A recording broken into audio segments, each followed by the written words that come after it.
Hola, ¿qué tal? El día de hoy vamos a ver manejo higiénico de alimentos, la parte uno. Es decir, lo más indispensable, lo principal, lo vamos a ver en esta ocasión y después vamos a avanzar en la parte 2. Este tema es muy importante porque trabajamos nada más y nada menos que en el giro de restaurantes donde manejamos, preparamos, degustamos, manipulamos alimentos. Por lo tanto, este tema es indispensable para nuestro trabajo. Vamos a empezar con las definiciones. Primeramente, ¿qué es una infección? Cuando se consumen microbios o parásitos vivos. ¿Qué es una intoxicación? Cuando se ingieren las toxinas. Ok, entonces, ¿qué es una toxina? Son los desechos de los microbios. ¿Qué es inocuo? Aquello que no causa daño a la salud.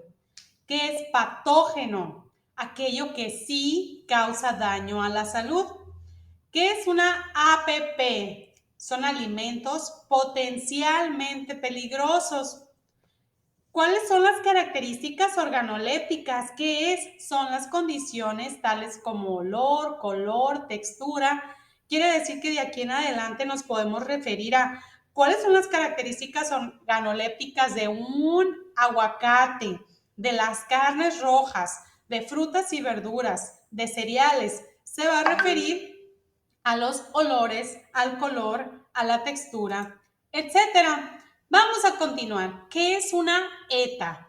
Es una enfermedad de carácter infeccioso o tóxico provocada por el consumo de agua o alimentos contaminados con microorganismos o parásitos, o bien por sustancias tóxicas que aquellos producen. Afectan la salud de las personas de forma aguda o crónica a nivel individual o grupal. Quiere decir que si no tenemos cuidado con la preparación y manipulación de los alimentos y bebidas, pudiéramos provocar una enfermedad infecciosa o tóxica, ya sea a una o a varias personas, y por supuesto esto es muy grave, demasiado grave. Vamos a continuar. Algunos de los ejemplos de ese tipo de enfermedades son, pues, una muy conocida, la salmonela, que es producida por el consumo de pollo o huevo contaminado. El botulismo, que es producido por alimentos enlatados y abombados. ¿Qué significa? Que si una lata está abombada, no está en condiciones de utilizarse, tiene que ser automáticamente descartada. ¿Qué es el Staphylococcus aureus? Está producido cuando estornudamos o tenemos una cortadura o herida en las manos. Y bueno, muy famosa, el cólera. Se produce por agua, pescado o mariscos contaminados. Vamos a ver ahora los tipos de contaminación. Bueno, una muy común es la contaminación física. Es por eso que nuestro cabello tiene que estar muy bien sujeto, nuestras manos tienen que estar limpias. Es por eso que no está permitido tocarnos nuestra nariz, nuestras orejas, la boca. Eso sería la contaminación física. La contaminación biológica, pues por lo que ya vimos, ¿verdad? Bacterias, etcétera, que pueden estar en el ambiente, en alguna enfermedad, etcétera, etcétera.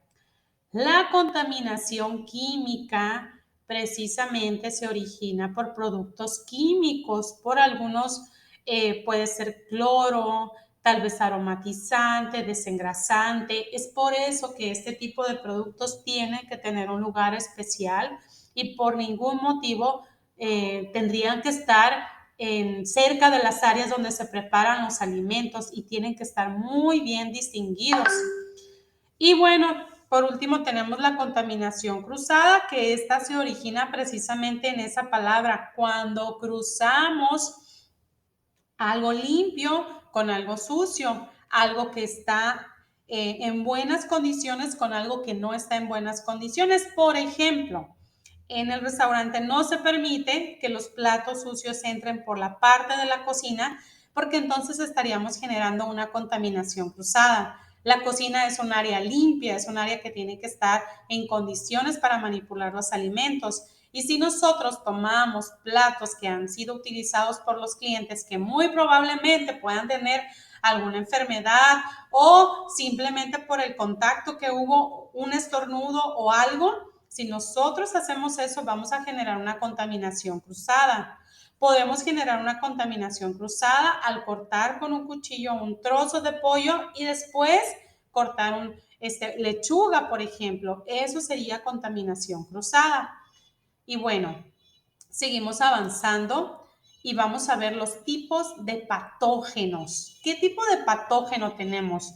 Pues existen las bacterias, los hongos, los virus, los parásitos. Todo este tipo de patógenos existen. Ahora vamos a ver a qué se refiere cuando decimos que es chato.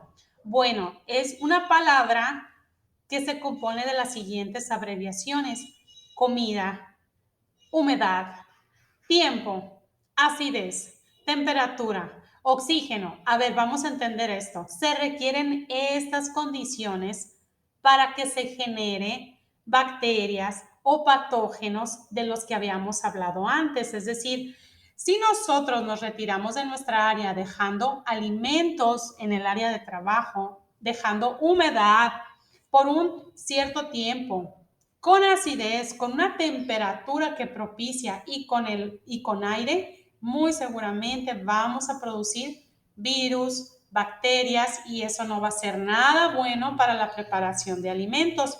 E incluso en tu casa, por la noche, debemos asegurarnos que la cocina quede limpia, que quede seca, porque no podemos controlar la temperatura ni podemos controlar el oxígeno, pero sí podemos controlar que no queden restos de alimentos y que quede limpio y desinfectado la parte de la mesa, de la cocina, el refrigerador, etcétera, etcétera. Vamos a continuar. ¿Qué diferencia hay entre un alimento contaminado o descompuesto? Creo que la imagen nos ayuda bastante, ¿verdad? Vimos que contaminado es, por ejemplo, la existencia de algún elemento ajeno al producto. En este caso, el alimento está descompuesto, es decir, ya no está dentro del periodo en el que podemos consumirlo porque tiene hongos en este caso. Si fuese contaminado, muy probablemente se vería en buenas condiciones, pero tal vez no se observaría que hay elementos que ya lo contaminaron. Entonces, de aquí en adelante tenemos que ser muy cuidadosos al momento de utilizar la palabra está contaminado o está descompuesto. Y bueno, continuando con esta primera parte, vamos a manejar algo que es sumamente importante, que es el lavado de frutas y verduras. ¿Cuál es la forma correcta en la que lo vamos a hacer? Número 1, vamos a lavar con agua y jabón. ¿Cómo vamos a lavar frutas y verduras con agua y jabón? Bueno, primeramente vas a tallar con un cepillo las de cáscara gruesa. ¿Qué son las cáscaras gruesas? Bueno, cáscara gruesa es una piña. Cáscara gruesa, es decir, puede ser una cáscara gruesa, hay una sandía, cáscara gruesa, la naranja. Vamos a tallar con esponja las de cáscara delgada. Cáscara delgada, una zanahoria, manzana, por ejemplo.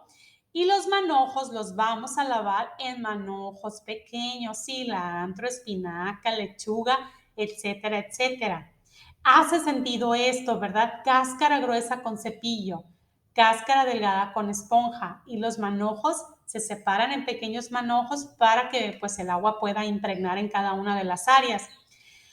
Vamos a enjuagar perfectamente. Nos tenemos que asegurar que no quede ningún elemento de jabón, porque esto, aparte de que va a contaminar el alimento, pues obviamente va a distorsionar el sabor de los alimentos. No es para nada bueno. Y finalmente tenemos que desinfectar. Nosotros en el restaurante utilizamos un bactericida. La cantidad correcta son 10 mililitros de bactericida por 2 litros de agua durante 15 minutos. Esa es la forma correcta. Para esto puedes utilizar alguna tarja, alguna bandeja exclusiva. ¿Por qué? Pues para no generar contaminación cruzada, lo que ya hemos visto anteriormente. Pues, ¿qué crees? En esta ocasión, esto compone la parte 1. Por favor, contesta la encuesta para verificar que efectivamente has respondido, has tomado este entrenamiento. pero sobre todo te animamos a que tengas mucho cuidado con el lavado de tus manos, con la contaminación, evitar la contaminación, el cuidado de las áreas limpias, lavado de frutas y verduras. Y algo muy importante, que si te sientes mal por algún motivo, alguna enfermedad gastrointestinal, tú se lo debes de compartir a tu jefe, a tu líder, porque no es recomendable, de hecho no está bien, no está permitido que tú estés trabajando bajo esas condiciones. Bueno, que tengas un gran día. Muchísimas gracias. Nos vemos en la siguiente parte.